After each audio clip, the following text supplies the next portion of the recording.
All right, welcome back, everybody. We're going to talk about increasing and decreasing behavior today for functions.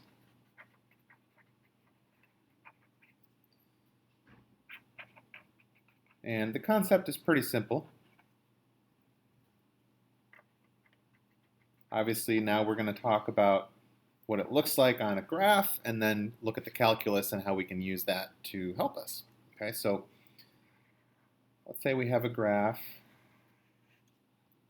that looks roughly something like this.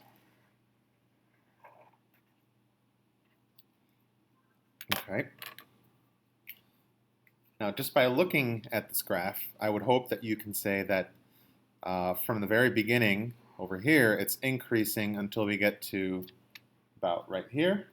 Okay, here we have a local max. And then we decrease until we get to right about here, where we have a local min. And then we increase after that. Now, if we talk about tangent lines, right, remember that the tangent lines at all the points leading up to this local max are going to have positive slopes. Okay, tangent lines have positive slopes.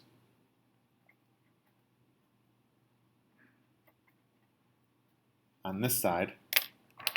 Over here, if we draw tangent lines, and again, I'm not drawing like the entire tangent line, I'm just drawing a little section of it. You can see that the tangent lines here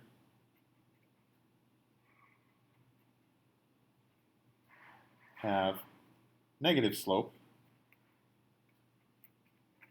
And when we switch back to orange, okay, even though we're a little flat here, we do eventually start to get steeper and steeper with our tangent lines. So back here we have tangent lines again with positive slope.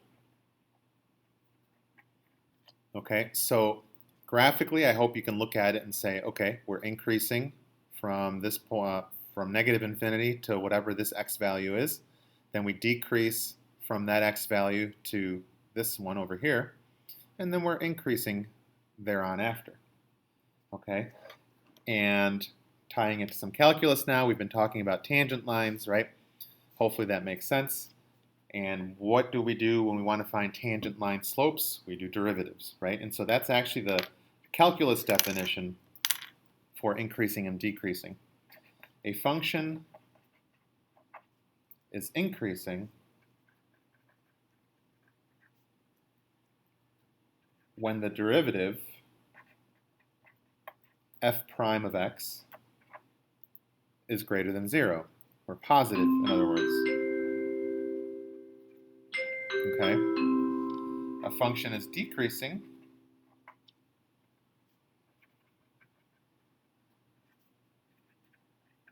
when the derivative f prime of x is less than 0, which again, that just means negative. Okay? And so just these two facts alone is good enough to help us determine increasing and decreasing behavior. All right, so we'll look at several examples. The first couple will go a little slow so that we can talk about the process. So let's say we want to find the intervals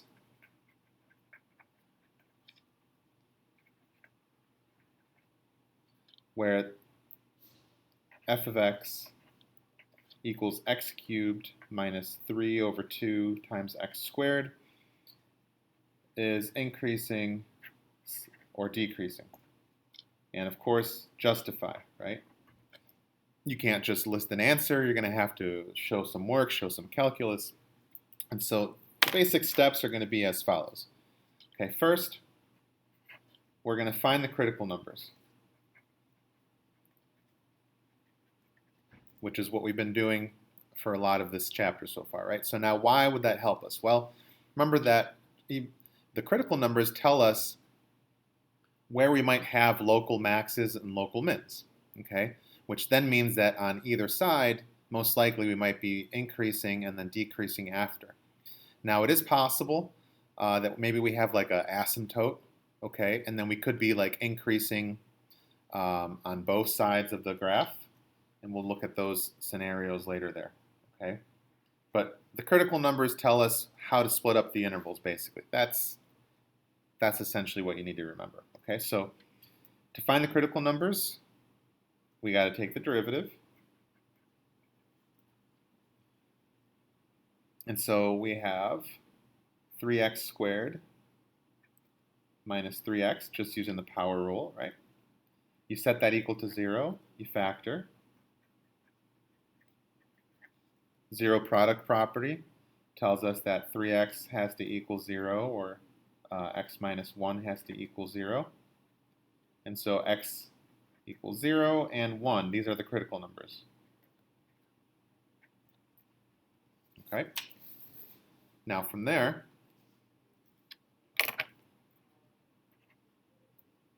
we create a sine chart just to keep track of where the derivative is positive and where the derivative is negative, with the critical numbers as the separation points, okay? Because those are the places where, right here, we have the derivative is going to equal 0, right, at x equals 0 and 1. And so if we put 0 and 1 on the number line, okay, we already know that at 0 and 1, the derivative is equal to 0, so we're not increasing and we're not decreasing at 0 or 1. But on the intervals surrounding those values, we're going to be doing one or the other, okay? And so all you have to do is test a number. So we're going to test numbers that are, well, not numbers, but test a number that is smaller than 0, perhaps -1. Maybe between 0 and 1, we can test 1/2. And then greater than 1, I'll test 2. Okay, so these are the test numbers. And now these get plugged in to the derivative, which is 3x times x minus 1. Okay, and rather than actually figuring it out, really what we care about is this positive or negative, right? And so let's just go ahead and do this. If I take -1 and plug it into the first factor, you get a negative. If you take -1 and plug it into the second factor, you get a negative number there as well. A negative times a negative equals positive. Okay, so that means any number that's lower than 0 will always have a positive derivative. Okay, if I test 1/2, plug in 1/2 into the 3x portion, you get a positive. You plug in 1/2 here, 1/2 minus 1, that's negative. Positive times negative equals negative. And so we have a negative from 0 to 1 for the derivative. And if I plug in 2, 3 times 2 is positive, 2 minus 1 is positive. Multiply those together, that's positive. And so we can now use this sine chart to talk about what's going on with the graph, right? And so I should also specify we are checking f prime, right? We're trying to figure out what's happening with the derivative. And so that's what we plug into 3x times x minus 1, because remember the definition for increasing and decreasing is based off of these derivatives. If the derivative is positive, we're increasing. If the derivative is negative, we're decreasing. So that means that from here to 0, we're increasing. From 0 to 1, we're decreasing. And from 1 to infinity, we're going to be increasing as well. All right, so now the third part is to just state your answer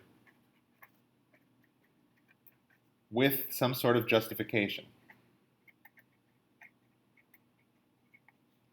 Okay, and so we would say f of x is increasing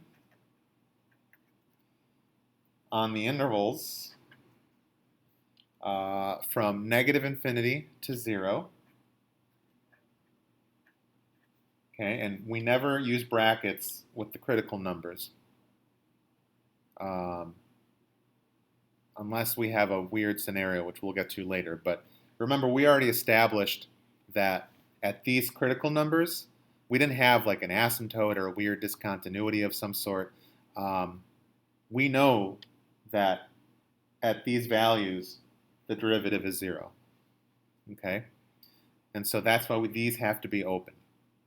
So from negative infinity to 0, we're increasing, as well as from 1 to infinity.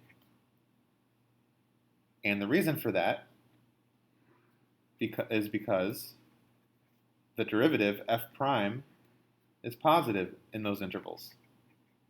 Right? According to our sine chart, from negative infinity to 0, we have a positive derivative, and from 1 to infinity, we have a positive derivative. Okay?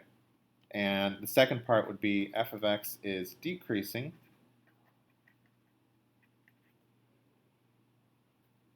on the interval from 0 to 1 because f prime is negative there.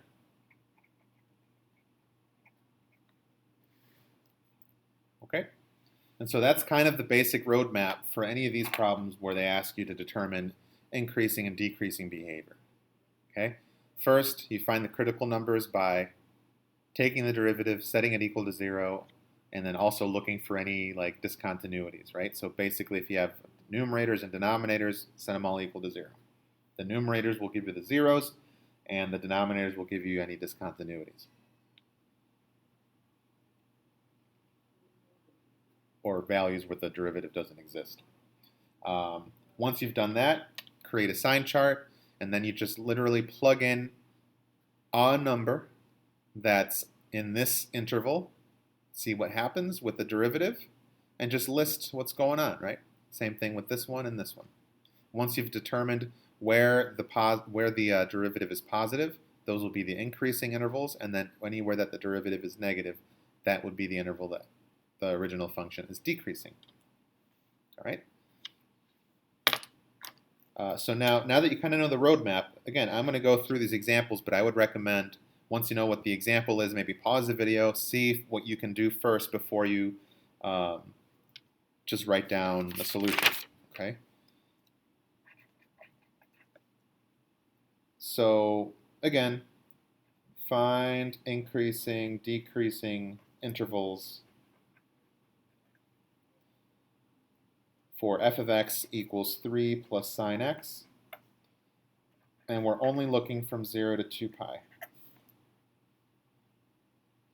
All right, so first, we're going to find the critical numbers. So take the derivative. The derivative here is going to be cosine of x. Set that equal to 0. Solve. The cosine is going to be 0 at pi over 2 and 3 pi over 2. And we're only going from 0 to 2 pi, so I don't have to list anything else. Now we're going to create our sine chart.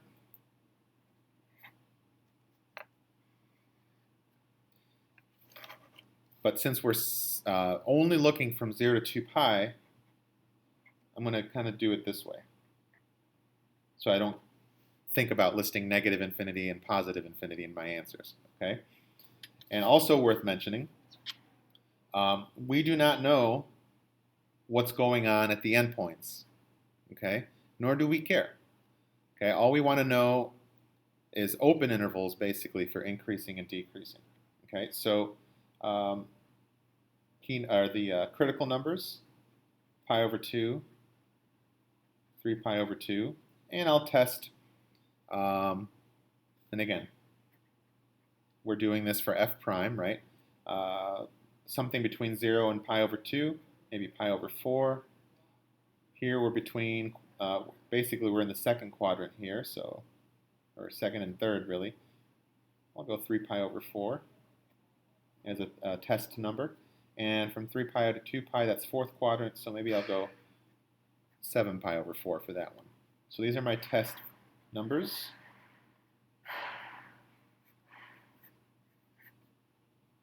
Okay, and again, these are the numbers corresponding to the intervals indicated there. And we're just going to plug these three numbers into the derivative, into cosine. Okay? So The cosine of pi over 4, well, that's root 2 over 2, so that's positive. The cosine of 3 pi over 4, that's negative root 2 over 2, so that's negative. And the cosine of 7 pi over 4, we're back to positive root 2 over 2, and so there we have it. Okay? And now finally, our conclusion. Now that we know where the derivative is increasing and where the derivative is decreasing, we can now state our answer. So we say f of x is increasing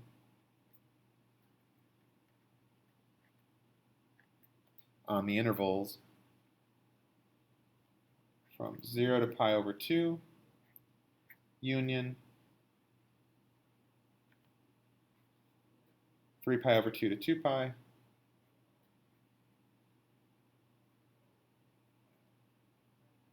since the derivative, f prime of x, since the derivative is positive there.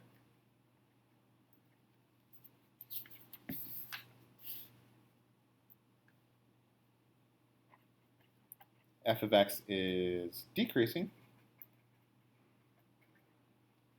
on the interval from pi over 2 to 3 pi over 2, since the derivative is negative there. Right? Remember, the derivatives tell us about the instantaneous rates of change, or the slopes of the tangent lines. And so that's how we know all this. All right, so those are a couple of examples. Let's make things a little more interesting here. Again, see if you can pause the video and get as far as you can, and hopefully you can finish it. And if not, hopefully when we go through it, you'll get some clarification. Let's say we have g of x equals x squared over x plus 1. And again, we're finding increasing, decreasing intervals.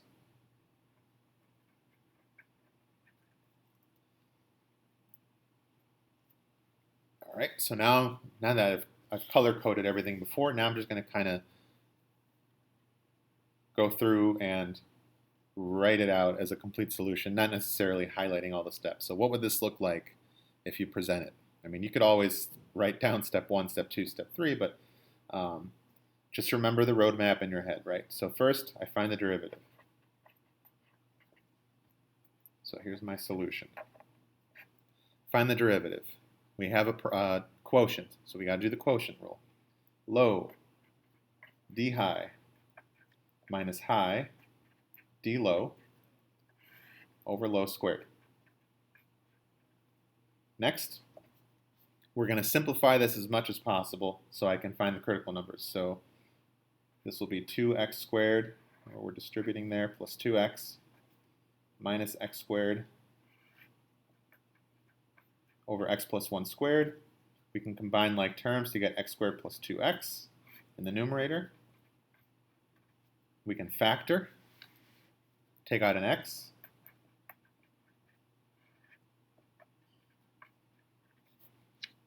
And now we set this equal to 0. Okay? The numerator, when you set that equal to 0, you get critical numbers of x equals 0 and negative 2. This is where the derivative is actually equal to 0, right? 0 divided by whatever is down here will be 0. If you plug in negative 2, 0 divided by whatever else, that's going to be 0, right? But now the denominator, x plus 1 squared, when we set that equal to 0, you get x equals negative 1. Okay? This is not a 0, okay? Because this is denominator in the original function, notice that we cannot have x equal to negative 1. That's why it's a critical number. That means that there's some sort of discontinuity. If you remember your graphs of rational functions, right, this is a vertical asymptote. Okay, so there is a gap in the graph. Vertical asymptote at x equals negative 1. That's why this is a critical number. Okay?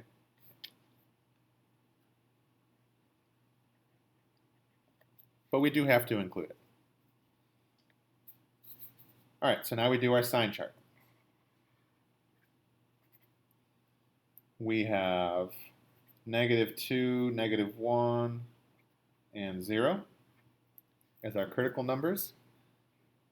And so I'll plug in, let's do -3, -1.5. Let's do -0.5 here. And then I'll test 1 over here.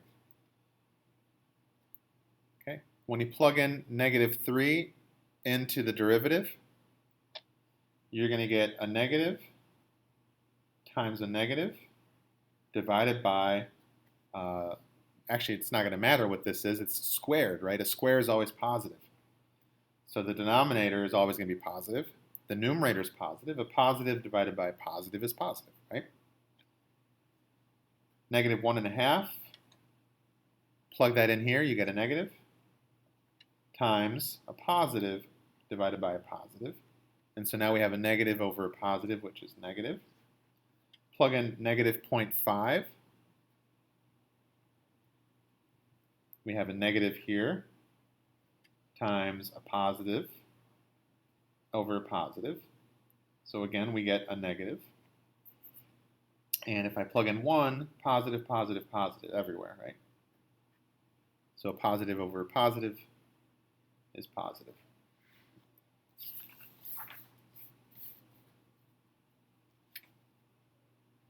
Okay? And so now we can state our conclusion. Remember, there's a vertical asymptote at x equals -1. Okay, so we do, even though it looks like it's just decreasing, there's a separation in the graph right here. All right, so we are going to have to separate these intervals. So my conclusion is f of x is increasing from, on the intervals from -∞ to -3. Oh, I'm sorry, from -∞ to -2. Union 0 to infinity, because the derivative f prime is positive at those values. And we can say f of x is decreasing on the intervals from -2 to -1,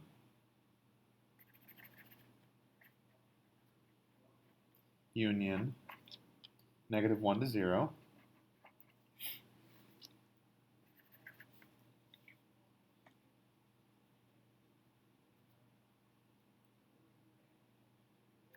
and that's because the derivative is negative at those values. Okay? All right, we're going to do one more quick example. It's impossible to cover every possible scenario that you might see, but we're trying to do different types of functions, right? We saw a quotient, we saw some trig, we saw a polynomial. Let's look at a function like this. Let's say we have k of x equal to 2 plus 5 times the cube root of x. And again, we're finding increasing and decreasing intervals for this function. All right, so first, find the derivative.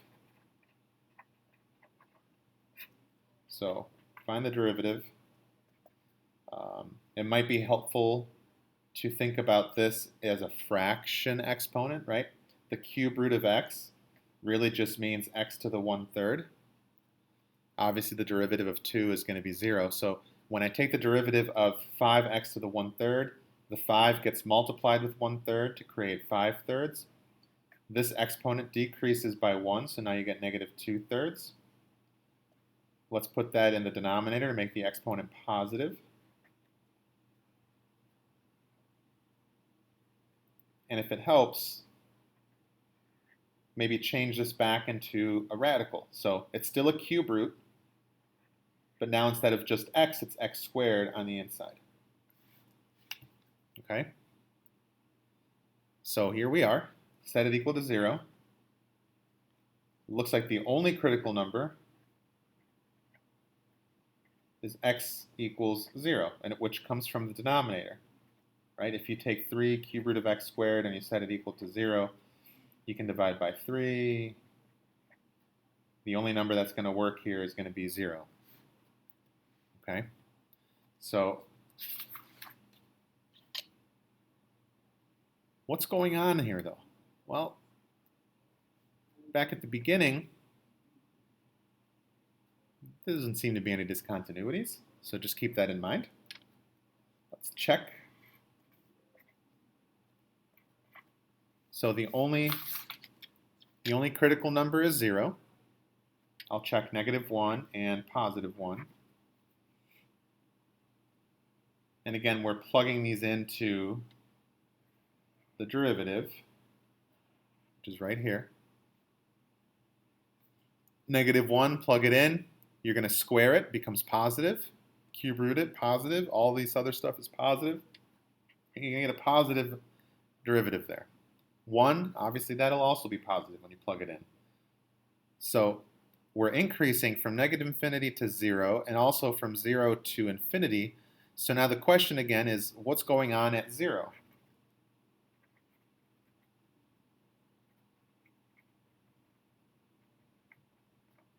In the previous problem, we had a vertical asymptote, right? And we knew that because we have a fraction, and we know that from the very beginning, x can never equal -1. So there's actually a discontinuity, which is why we had to separate the intervals. Now, in this case, there is no discontinuity, right? We can cube root 0. That's not a problem. It's just that the derivative doesn't exist there. So now why is that?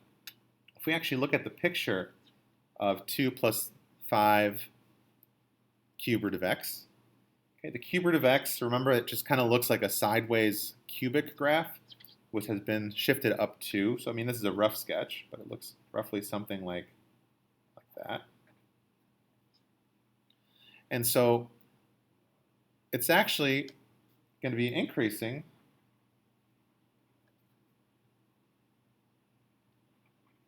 So f is going to be increasing on -infinity to infinity because the derivative is positive and there is no discontinuity at 0, okay? Now, the derivative doesn't exist. The reason it doesn't exist is because you get an undefined slope. Okay, so what happens is if you actually get really, really close to the graph there,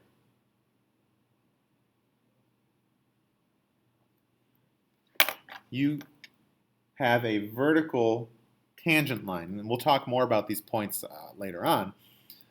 But there's no discontinuity. It's increasing on this side, increasing on the other side. So we're going to say that the graph is, in general, just increasing over the whole number line. Okay? All right, so we got into some details there that are pretty tricky, but again, the emphasis here is just knowing how to find increasing and decreasing intervals. And again, remember your 3 steps. First, you find, where is it here? Find the critical numbers, which means take the derivative, set it equal to 0. Put the critical numbers on a number line, test some numbers in those intervals, plug them into the derivative to determine what's happening. Positives indicate increasing, and negatives indicate decreasing. And that's it. All right? So if you have any questions, write them down. We'll go over them in class next time we are together. All right. Have a good day.